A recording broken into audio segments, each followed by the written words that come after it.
ورتل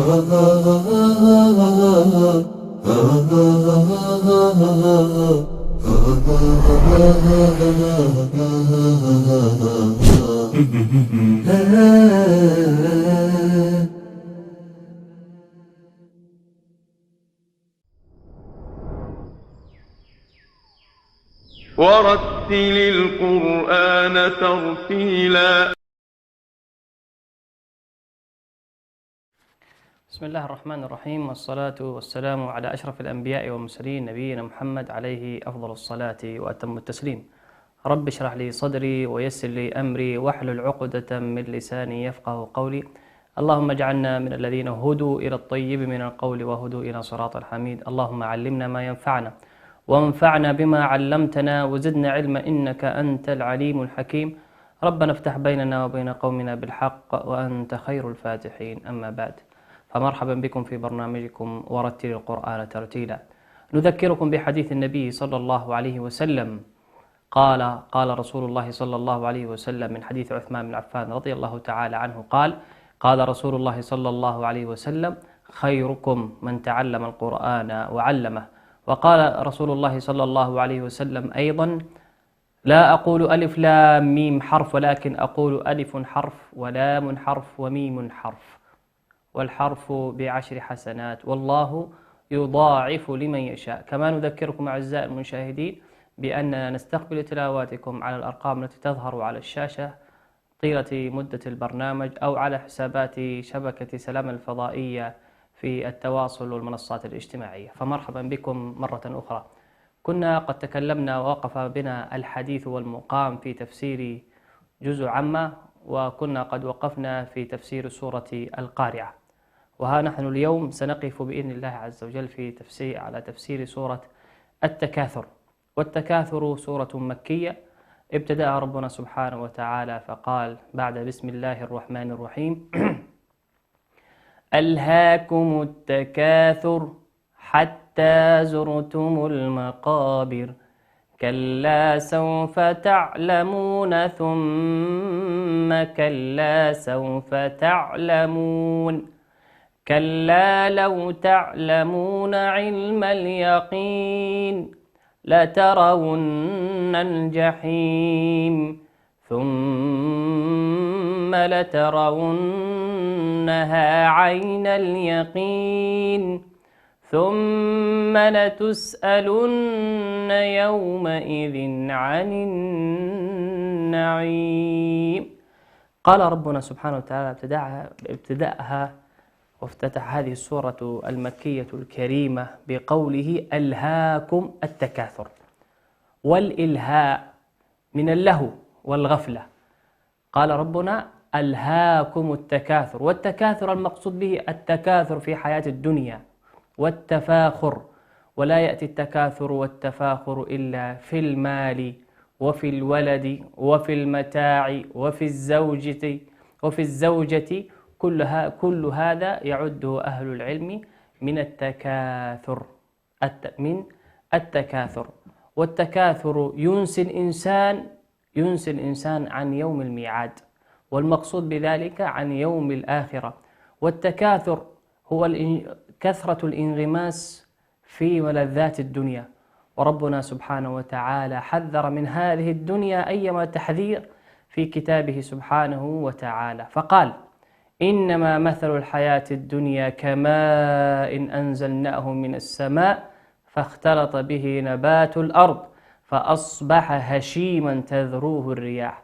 وقال سبحانه وتعالى لنبيه: ولا تنس نصيبك من الدنيا. هذه الدنيا بأفلاكها بزخارفها بزينتها، كل هذه الدنيا يأمر الله عز وجل نبيه صلى الله عليه وسلم: ولا تنسى نصيبك من الدنيا. وقال سبحانه وتعالى كذلك في سورة الكهف: واضرب لهم مثل الحياة الدنيا كماء. بعد ذلك ماذا قال ربنا؟ المال والبنون زينة الحياة الدنيا والباقيات الصالحات خير عند ربك ثوابا وخير مردا وخير أملا. سبحان الله، هذه الباقيات هي التي تدوم لك في يوم الميعاد، أي في يوم الآخرة ويوم القيامة. ربنا سبحانه وتعالى ما طلب من نبيه صلى الله عليه وسلم أن يستزيد في شيء وأن يزيد في شيء إلا كطلبه من العلم به سبحانه وتعالى والعلم بشريعته السمحاء الغراء. قال ربنا سبحانه وتعالى لنبيه صلى الله عليه وسلم في سورة طه: وقل رب زدني علما، وقل رب زدني علما. ما أمر الله لنبيه الاستزادة بشيء إلا الاستزادة من العلم به سبحانه وتعالى. والدنيا هي خطر على الإنسان، خطر على الإنسان، لأنه سيقابل ربه سبحانه وتعالى، سيسأله عن ماله من أين اكتسبه وفيما أنفقه، سيسأله عن كل شيء.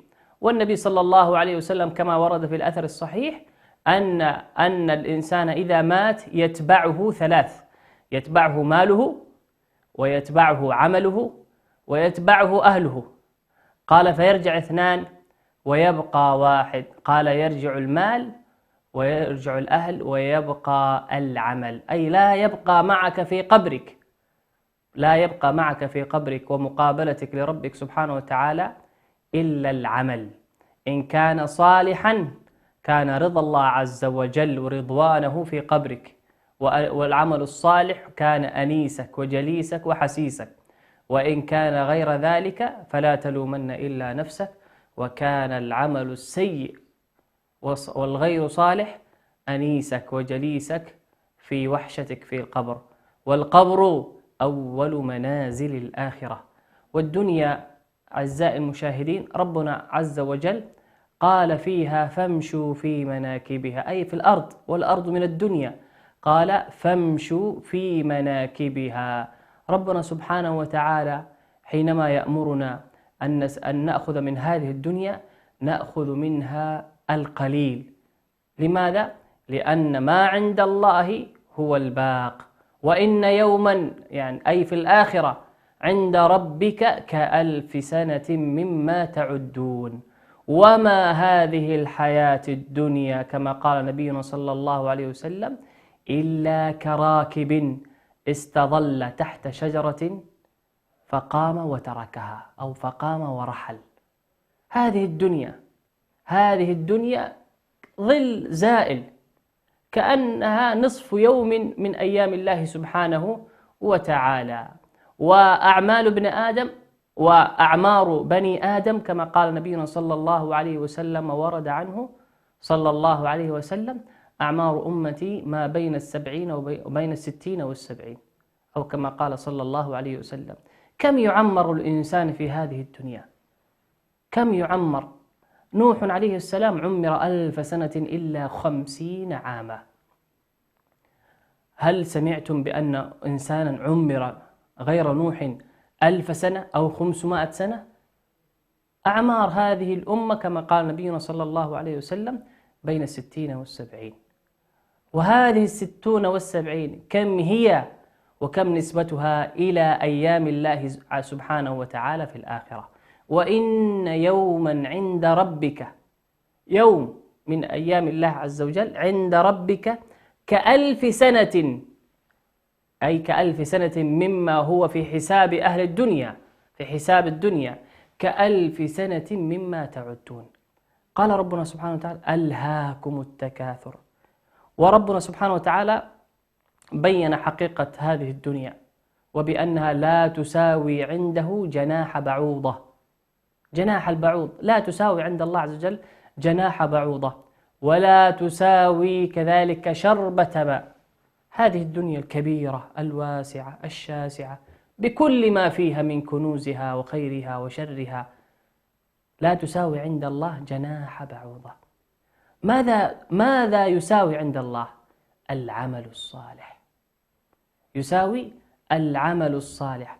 وربنا أمرنا ألا تلهينا، والإلهاء في الدنيا كثير. ربنا سبحانه وتعالى صوره في سورة آل عمران فقال عز وجل: زين للناس حب الشهوات من النساء والبنين والقناطير المقنطرة من الذهب والفضة والخيل المسومة والأنعام والحرث ذلك متاع الحياة الدنيا والله عنده حسن المآب. سبحان الله. قال ربنا سبحانه وتعالى ألهاكم التكاثر حتى زرتم المقابر، أي ألهتكم الدنيا إلى أن أوصلتكم إلى القبر وإلى الآخرة، وأن القبر هو أولى منازل الآخرة. حتى زرتم المقابر، حتى زرتم المقابر، أي هذه الدنيا ولذاتها ومتاعها يهلككم ويوردكم المقابر وتلقون الله عز وجل. قال ربنا سبحانه وتعالى كلا سوف تعلمون ثم كلا سوف تعلمون. العلم بأن هذه الدنيا زائلة للعبد لا يرى إلا إذا رأى منزلته في الآخرة أو رأى ملك الموت. في تلك الساعة وتلك اللحظة يتمنى الإنسان بيا ليت وسوف ولعل، يتمنى الإنسان. قال ربنا سبحانه وتعالى حتى إذا جاء أحدهم الموت قال رب ارجعون لعلي، هذا التمني، لعلي أعمل صالحا فيما تركت. قال ربنا كلا إنها كلمة هو قائلها ومن ورائهم برزخ إلى يوم يبعثون. التمني ومعرفة الإنسان بأن حقيقة هذه الدنيا زائلة حين يعاين رسل الله، أعني ملك الموت. وملك الموت تأتي معه كل الأمنيات حينما يراه المرء كان مسلما أو كافرا. يتمنى الإنسان أن يعمل عملا صالحا، وربنا سبحانه وتعالى لا يري الإنسان حقيقة هذه الدنيا إلا في تلك المواطن. نسأل الله السلامة والعافية. لماذا؟ لكي يكون للإنسان لكي يكون للإنسان ضمير حي يعمل في قلبه آناء الليل وأطراف النهار، يحفظه من الغفلة، والله لا يحب الغافلين. ربنا سبحانه وتعالى لا يحب الغافلين ولا يحب أن ينساه العبد، لأن من نسي الله أنساه الله نفسه فكان من الفاسقين. قال ربنا سبحانه وتعالى يا أيها الذين آمنوا اتقوا الله ولتنظر نفس ما قدمت لغد واتقوا الله إن الله خبير بما تعملون ولا تكونوا كالذين نسوا الله فأنساهم أنفسهم أولئك هم الفاسقون. وقال ربنا سبحانه وتعالى ويخاطب نبيه ولا تكن مع الغافلين. ربنا لا يحب الغفلة، لا يحب أن يكون العبد معه آناء الليل وأطراف النهار. يحب الله سبحانه وتعالى أن يكون العبد متيقظا عالما بأن الله يراه. يحب الله سبحانه وتعالى من يذكره آناء الليل وأطراف النهار. يحب الله سبحانه وتعالى أن يذكره العبد في نفسه، لأن الله قال من ذكرني في نفسي ذكرته في نفسي ومن ذكرني في ملأ، أي العبد من ذكر الله في ملأ أي في مجلس، ومن ذكرني في ملأ ذكرته في ملأ خيرا من ملئه، أي الملائكة وهي خير الملأ وخير من مجالس أهل الدنيا. يحب الله عز وجل أن تذكره وأن يكون الله عز وجل نصب عينيك آناء الليل وأطراف النهار. يحب الله المحسنين الذين لا يرون إلا الله سبحانه وتعالى ولا يرون في وجهتهم وقبلتهم إلا هو سبحانه وتعالى. وأما الغافلين فلا يريهم الله سبحانه وتعالى أعمالهم إلا حينما يرون رسل الله ملائكة الموت تنزعهم، أو يرون ملك الموت حين يأتي لقبض أرواحهم بإذنه سبحانه وتعالى. يتمنون الرجوع، يتمنون الصدقة، يتمنون ذكر الله عز وجل. قال ربنا كلا سوف تعلمون ثم كلا سوف تعلمون. تعلمون ماذا؟ كلا لو تعلمون علم اليقين لترون الجحيم، أي والله لترون الجحيم، المقصود بها الجحيم وهو نار جهنم، أعاذنا الله وإياكم منها. نبينا صلى الله عليه وسلم يعلمنا أن نستعيذ من نار جهنم. قال صلى الله عليه وسلم: اللهم إني أسألك الجنة وما قرب إليها من قول وعمل، وأعوذ بك من النار وما قرب إليها من قول وعمل. هذا هدي صلى الله عليه وسلم آناء الليل وأطراف النهار، يسأل الله الجنة ويستعيذ من النار، يستعيذ من النار. هذه جهنم التي خلقها الله سبحانه وتعالى لعباده العصاة والخارجين والمشركين به والكافرين بنعمه سبحانه وتعالى، وضع لهم وخلق لهم جهنم تتنفس تنفسين، تنفس في الصيف وتنفس في الشتاء، فالذي يأتينا هي في الصيف من حرها ولهيبها، والذي يأتينا في الشتاء من بردها وزمهريرها. فنسأل الله الجنة ونعوذ به من النار. والنار خلقه الله سبحانه وتعالى. قال ربنا سبحانه وتعالى: كلا إذا دكت الأرض دكا دكا وجاء ربك والملك صفا صفا وجيء يومئذ بجهنم يومئذ يتذكر الإنسان وأنى له الذكرى. قال نبينا صلى الله عليه وسلم في الحديث الصحيح: يؤتى بجهنم ولها 70,000 زمام، أي زمام أي حلقة، يجرونها 70,000 ملك، في كل زمام 70,000 ملك يجرونها. هذا المخلوق العظيم وهو جهنم خلقها سبحانه وتعالى لمن أشرك به وعصاه. وأما المؤمنون والمسلمون فلا يخلدون بل يطهرون حسب ذنوبهم، وعفو الله وكرمه فوق كل شيء ورحمته وسعت كل شيء. هذه جهنم. قال ربنا: لترون الجحيم. ثم كذلك الله عز وجل يعقب كذلك بعدها: ثم لترونها حقيقة معاينة، ثم لترونها عين اليقين.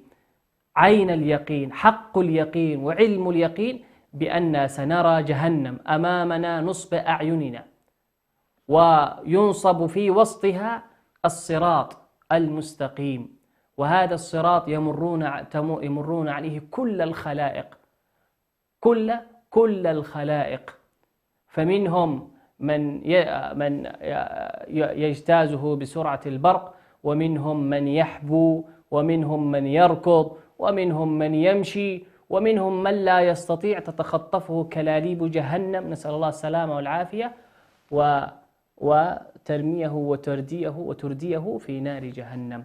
وجهنم دركات، ونار جهنم دركات، فيها أسفل سافلين، دركات. وهذه جهنم التي أمرنا الله سبحانه وتعالى بأن نستعيذ منها لها أعمال، من عملها دخل فيها، ولها أمور، من عملها كان من أوائل الناس الذين تسعر بهم النار يوم القيامة. والحديث عن جهنم حديث طويل. ما هي الأعمال التي تجنبنا نار جهنم؟ وما هي الأعمال التي تدخلنا نار جهنم؟ هذا العذاب، ومن هم أهل النار، وما هي مجالسهم، وما هي صفة الزبانية وهم ملائكة العذاب. هذه كلها أمور أخبرنا بها نبينا صلى الله عليه وسلم الأمين صلى الله عليه وسلم، أخبرنا بها وأخبرنا بها ربنا سبحانه وتعالى في كتابه الكريم. لكن العبرة بأن الإنسان يستعيذ من هذه النار، نار جهنم. قال ربنا سبحانه وتعالى: ثم ختم بها: ثم لتسألن يومئذ عن النعيم. ثم لتسألن، السؤال، ربنا سبحانه وتعالى سيسأل كل عبد، سيسأل كل عبد، كما ورد في الحديث الصحيح بأن العبد يسأل يوم القيامة عن بضعة أسئلة. أول سؤال من مراحل سؤال الله عز وجل للعبد من أول وروده إلى قبره. أول ما الإنسان يوسد في قبره يسأل أسئلة ثلاث، تأتيه الملائكة فيسألونه، أو يأتيه ملكان فيسألانه: من ربك؟ وما دينك؟ ومن نبيك؟ هذه أول مرحلة اختبار يسأل بها العبد. ثم لتسألن، سنتكلم فيها بعض المسائل. أول مسألة، أول ما هي المراحل التي يسأل فيها العبد يوم القيامة؟ والقبر والموت أول منازل الآخرة أو أول مراحل الآخرة. أول ما يسأل العبد يسأل في قبره، يسأل أسئلة ثلاث: من ربك؟ وما دينك؟ ومن نبيك؟ فأما العبد المؤمن كما أخبرنا نبينا صلى الله عليه وسلم، فأما العبد المؤمن فيقول: ربي الله وديني الإسلام ونبي محمد صلى الله عليه وسلم. وأما المنافق وأما الكافر، هكذا في رواية عن النبي صلى الله عليه وسلم في الصحيح، قال فيقول: ها كنت لا أدري، كنت أقول مثل ما يقول الناس. هذه أول مرحلة يسأل فيها العبد. من الأسئلة التي يسأل فيها العبد يوم القيامة: ما له؟ من أين اكتسبه؟ عن شبابه فيما أبلاه، وعن عمره فيما أفناه. وبالأخص الشباب من العمر، لكن الله عز وجل اختص هذه المرحلة بالذات: وعن شبابه فيما أبلاه، لما فيها من امتحان وتمحيص أيام المراهقة التي يكون فيها داعي الإيمان ضعيف ويختبر فيها العبد. عن شبابه فيما أبلاه، وعن عمره فيما أفناه، وعن ماله فيما اكتسبه، من أين اكتسبه وفيما أنفقه، وعن علمه ماذا عمل به. هذه الأسئلة كلها يسأل بها العبد يوم القيامة. بعد ذلك كذلك يسأل العبد عن كل شيء، وقفوهم إنهم مسؤولون. يسأل العبد عن كل شيء في هذه الدنيا. وأما الأغنياء فيسألون ويحاسبون قبل الفقراء،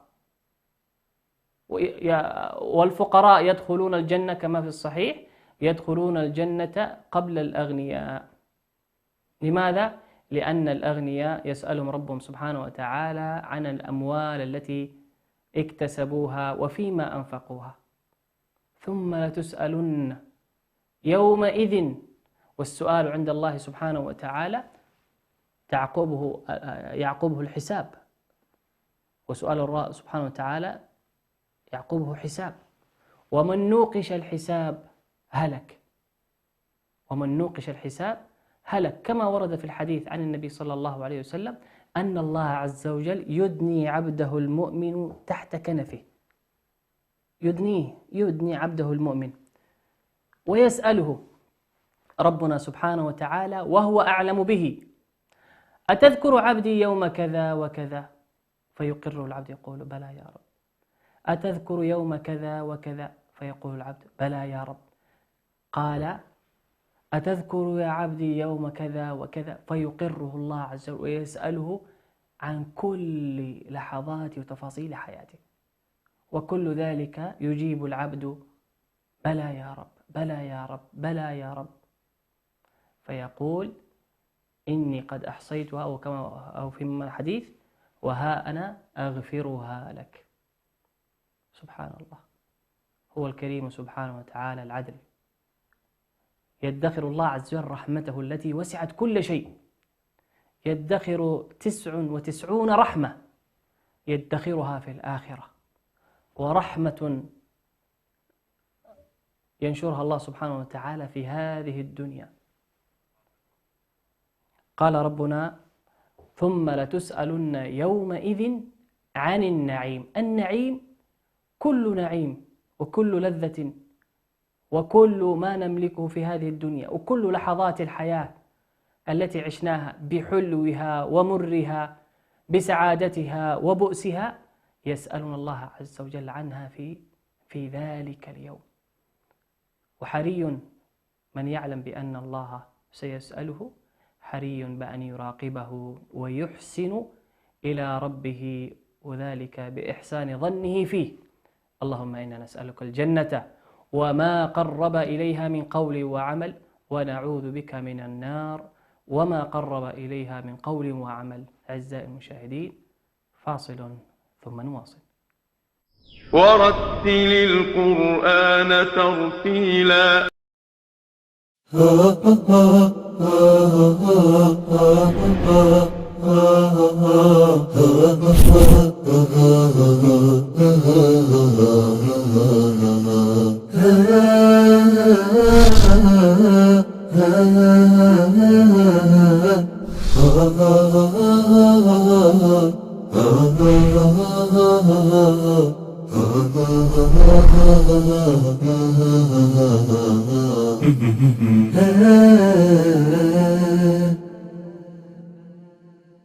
هي أهم المواضيع التي نخوض فيها نحن الشباب ولا نكف الحديث عنها. أو ما هي الأمور الدارجة التي أصبحت تسيطر على جل اهتماماتنا وآرائنا؟ وماذا ينتظرنا في المستقبل وكيف نعد له؟ لنؤكد على أهمية هذه الفئة العمرية، ولنكذب من قال إن الشباب رداء اللهو واللعب. يدور برنامجنا الشبابي حول سلسلة من المواضيع التي تهم الشباب على نحو خاص وتتناول قضاياهم الدارجة، ونحاول الاقتراب إلى كل ما يجول في خواطرهم ويشغل تفكيرهم وطرح الحلول والآراء الممكنة، والخوض في العالم الرقمي والرياضي والثقافي وكل ممتع مفيد. ترقبونا في حلقة أسبوعية على شاشة قناة سلام الفضائية. أنس وصحاب في ساعة شباب.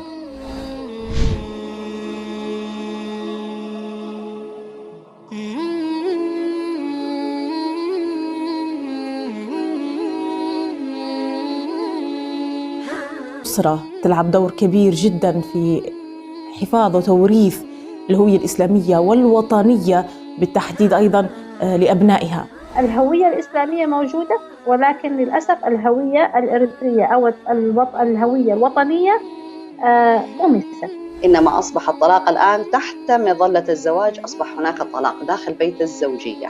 الطلاق النفسي والطلاق العاطفي هو الأكثر انتشاراً في الواقع الحالي مع الأسف الشديد. إنه المتطوع نفسه ما يكون فاهم رسالة الجمعية أو العمل التطوعي اللي هو بيشتغل فيه. الأسرة الإريترية في الخارج كيف تحافظ على نجاحها وسعادتها في ظل الغرب مثلا؟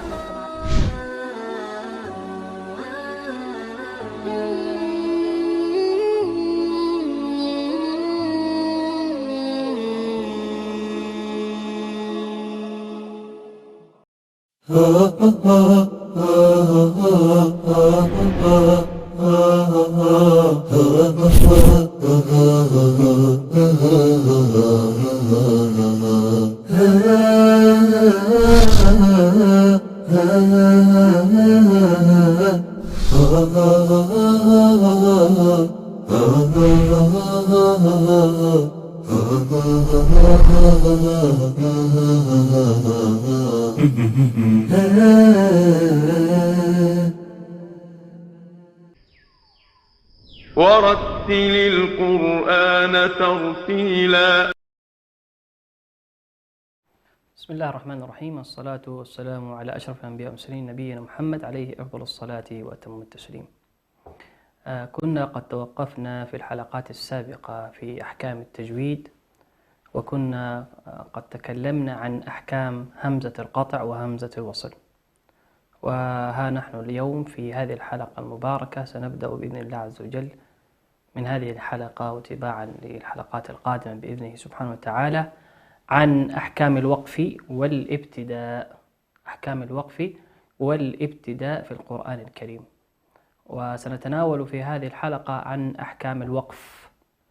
وأحكام الوقف أو علم الوقف هو علم بقواعد يعرف بها محال الوقف ومحال الابتداء في القرآن الكريم، وما يصح منها وما لا يصح. وفائدة هذا العلم، وهو أعني علم الوقف والابتداء، هي الحفاظ عن النص القرآني من أن تنسب إليه كلمة إلى غير جملتها فيفسد المبنى ويتغير المعنى. وحديثنا عن الوقف في هذه الحلقة: الوقف هو قطع الصوت على كلمة قرآنية بزمن يتنفس فيه عادة بنية استئناف القراءة. نعيد التعريف: هو قطع الصوت على كلمة قرآنية، مقصود على كلمة قرآنية بزمن يتنفس فيه عادة بنية استئناف القراءة. وأنواع الوقف 3 أنواع. النوع الأول اختياري، وهذا القسم أو هذا النوع الاختياري تحته قسمين.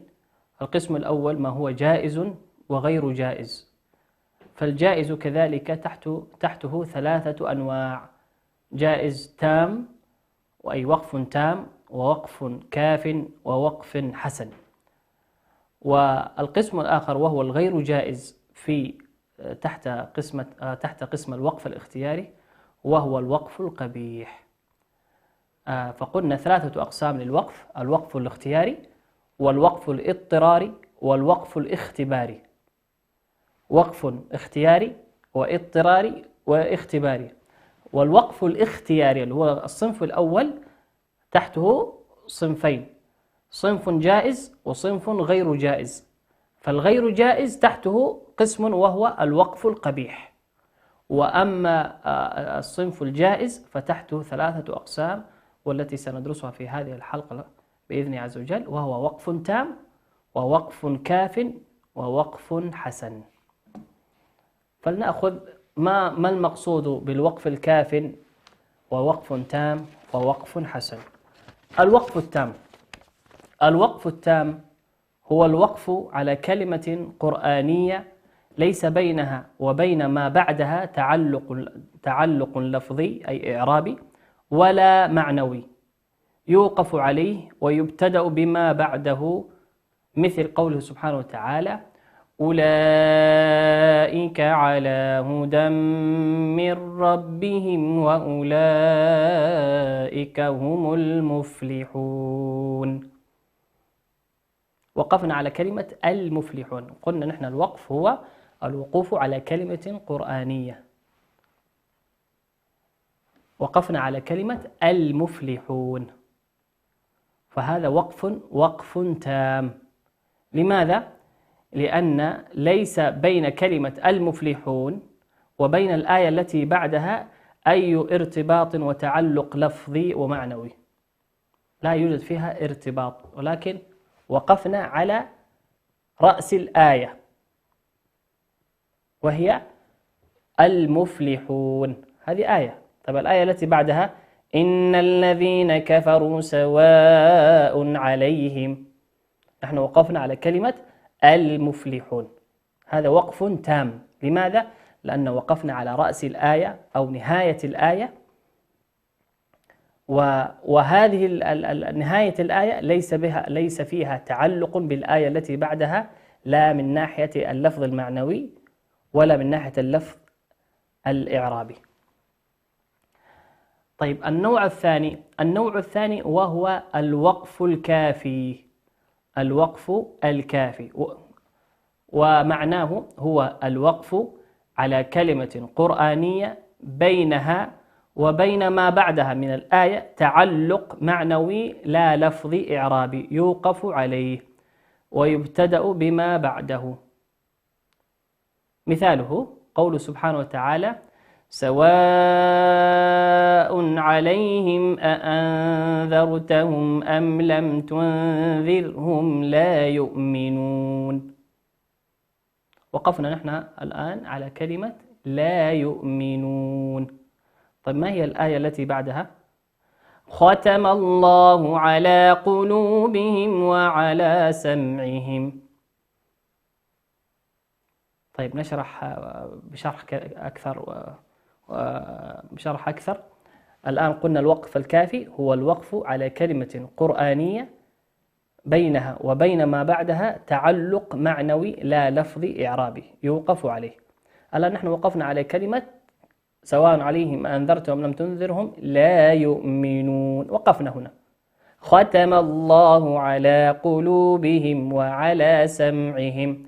الآن الآيتين من قوله سبحانه وتعالى سواء عليهم أنذرتهم والآية التي بعدها ختم الله هي معنى واحد أو مقطع واحد يتكلم عن الذين عن المنافقين سواء عليهم أنذرتهم أم لم تنذرهم، يصف حال المنافقين في هذه الآيتين. فإذا وقفت في المنتصف أو في آخر الآية الأولى في قوله لا يؤمنون فيسمى وقفا كافي، يسمى وقف كافي. لماذا؟ لأن هذا الوقف متعلق بالآية التي بعدها تعلقا معنويا. طيب ما هو الوقف الحسن؟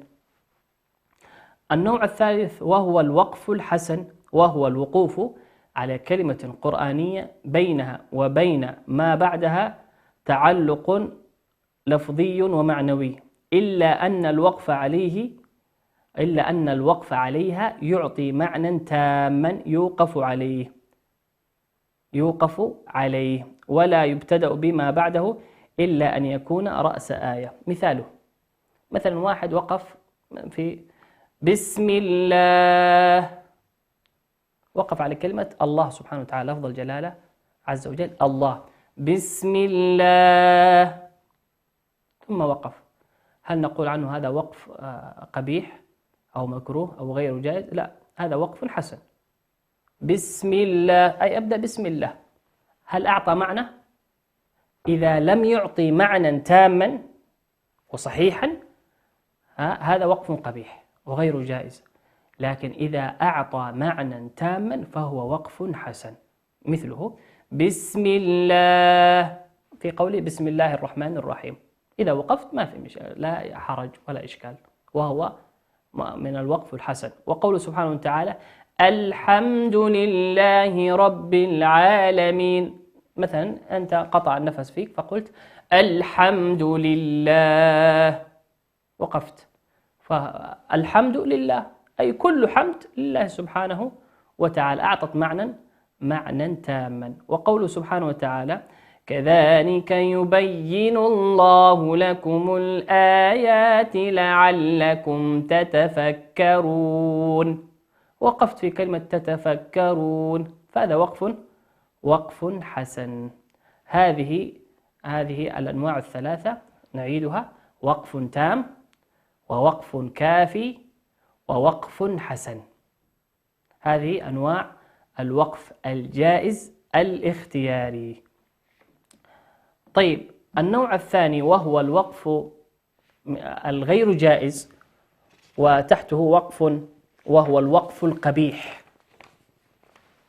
ومكروه عند أهل العلم والاختصاص. هو الوقف على كلمة قرآنية بينها وبين ما بعدها من الآية تعلق لفظي ومعنوي، والوقف عليها يعطي معنى ناقصا أو خاطئا لا يتعمد الوقف عليه، فإن وقف عليه مضطرا أعاد. نعيد التعريف: الوقف القبيح هو الوقف على كلمة قرآنية بينها وبين ما بعدها من الآية تعلق لفظي ومعنوي، والوقوف عليها يعطي معنى ناقصا أو خاطئا لا يتعمد الوقف عليه، فإن وقف عليه أي القارئ مضطرا أعاد الآية ووصلها. مثاله قوله سبحانه وتعالى مثلا الحمد لله رب العالمين. قلنا نحن في الوقف الحسن إذا وقفت على كلمة لله في آية الحمد لله رب العالمين أصبح هذا الوقف وقفا حسن. لماذا؟ لأنه أعطى معنى أن الحمد لله سبحانه وتعالى. مثاله الآية هي الحمد لله رب العالمين. طيب نريد أن نقف وقفا حسنا: الحمد لله. طيب متى يكون الوقف قبيحا؟ الحمد لله رب. هل هذه الوقف هذا الآية الحمد لله رب أعطتك معنى تاما؟ لا، أعطتك معنى ناقصا. رب ماذا؟ الحمد لله رب ماذا؟ هذا السؤال الذي سيتبادر إلى الذهن، يعطي معنى ناقصا أو خاطئا. الصحيح أن تقف، إذا أردت أن تقف على نهاية أو رأس الآية الحمد لله رب العالمين، وإذا وقفت وقفا حسنا الحمد لله. هذه صور الوقف في هذه الآية. طيب، من الأمثلة الخاطئة كذلك في الوقف القبيح في آية قول سبحانه وتعالى إن الله لا يغفر أن يشرك به. إذا وقفنا متى يكون الوقف قبيحا في هذه الآية؟ إن الله لا يغفر أن يشرك به. إذا وقفنا على كلمة أي لا يغفر، إن الله لا يغفر، إن مثلا قلت إن الله لا يغفر وانقطع بك النفس، سكت، هنا وقفا قبيح، لأنه أعطى معنى ناقصا وغير مفيدا وخاطئا للسامع، وهو بأن الله لا يغفر، وحاشاه سبحانه وتعالى، فهو أهل التقوى وأهل المغفرة. إن الله لا يغفر، والصحيح أن الله يغفر، إن الله لا يغفر أن يشرك به. هذا مثال الوقف القبيح. المثال الآخر قول سبحانه وتعالى في آية المائدة، أقرأ الآية ثم أبين ما هو الوقف القبيح فيها. قول سبحانه وتعالى يا أيها الذين آمنوا لا تقربوا الصلاة وأنتم سكارى. هذه الآية. طيب، إذا الإنسان قرأها ووقف في قوله يا أيها الذين آمنوا لا تقربوا الصلاة، وقف، ماذا يتبادر للذهن وللسامع من هذا الوقف؟ يتبادر بأن الله أمر المؤمنين بألا يقربوا الصلاة. لماذا؟ لأن وقفنا في لا تقربوا الصلاة، هذا الوقف الذي وقفنا، هذا وقف قبيح ومكروه، لا ينبغي للإنسان والقارئ أن يقف عليه. لماذا؟ لأنه يعطي ويوحي معنى ناقصا للمستمع. والصحيح يا أيها الذين آمنوا لا تقربوا الصلاة وأنتم سكارى، هكذا تقف. مثال من كذلك آخر مثال في مثال الوقف القبيح في سورة يوسف، مثال والأمثلة كثيرة في كتابه سبحانه وتعالى. قول إخوة يوسف وتركنا يوسف عند متاعنا فأكله. هي الآية وتركنا يوسف عند متاعنا فأكله الذئب، هذه هي الآية.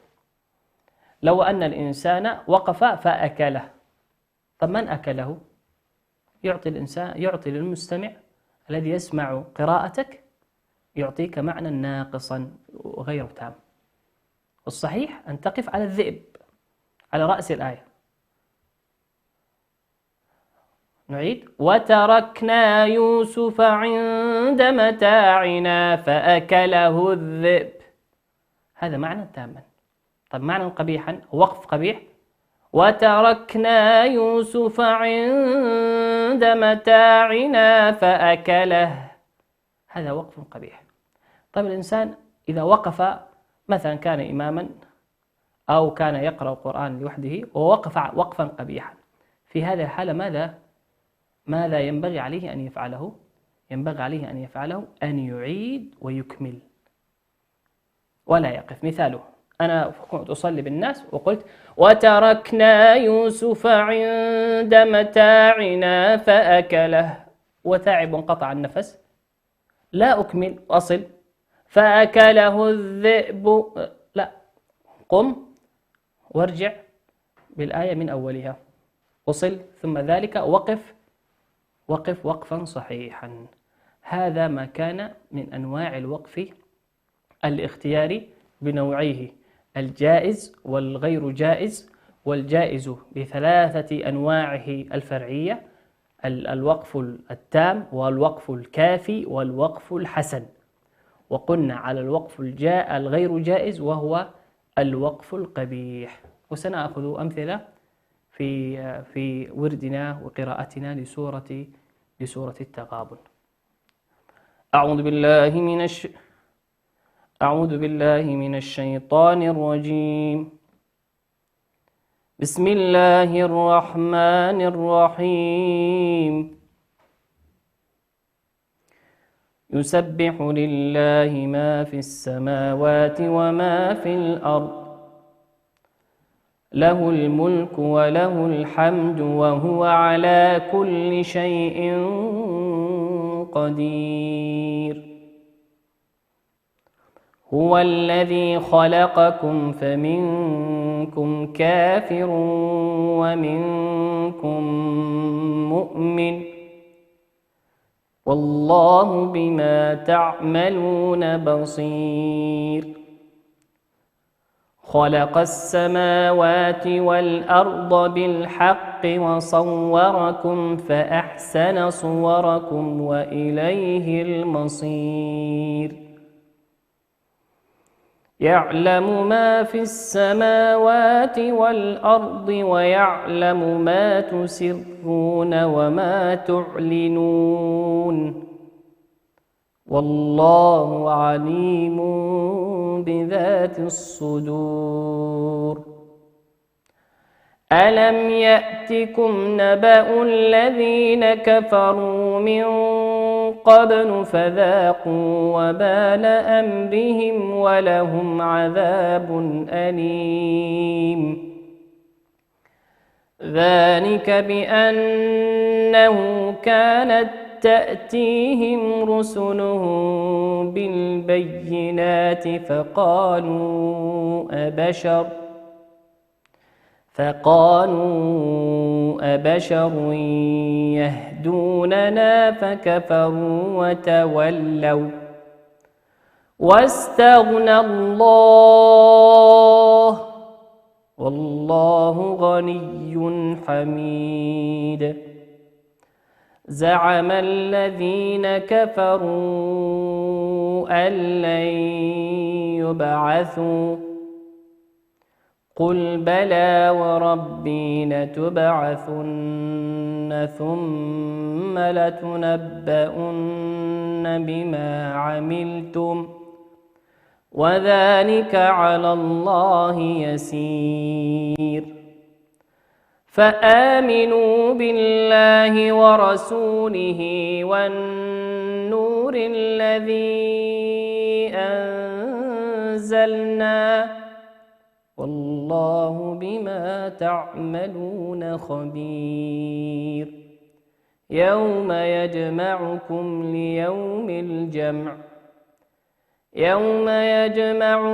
ليوم الجمع ذلك يوم التغابن. ومن يؤمن بالله ويعمل صالحا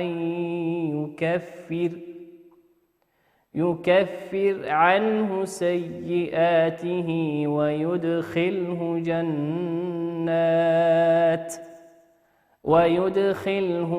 جنات تجري من تحتها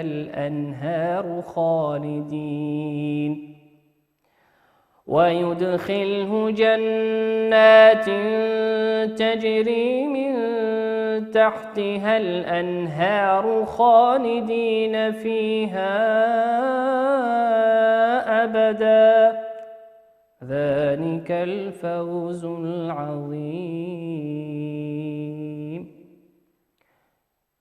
ولعلنا نأخذ بإذن سبحانه وتعالى في الحلقة القادمة بعض مشاركاتكم وبعض التعليق على وأمثلة على أحكام الوقف والابتداء في هذه السورة الشريفة وهي سورة التغابن.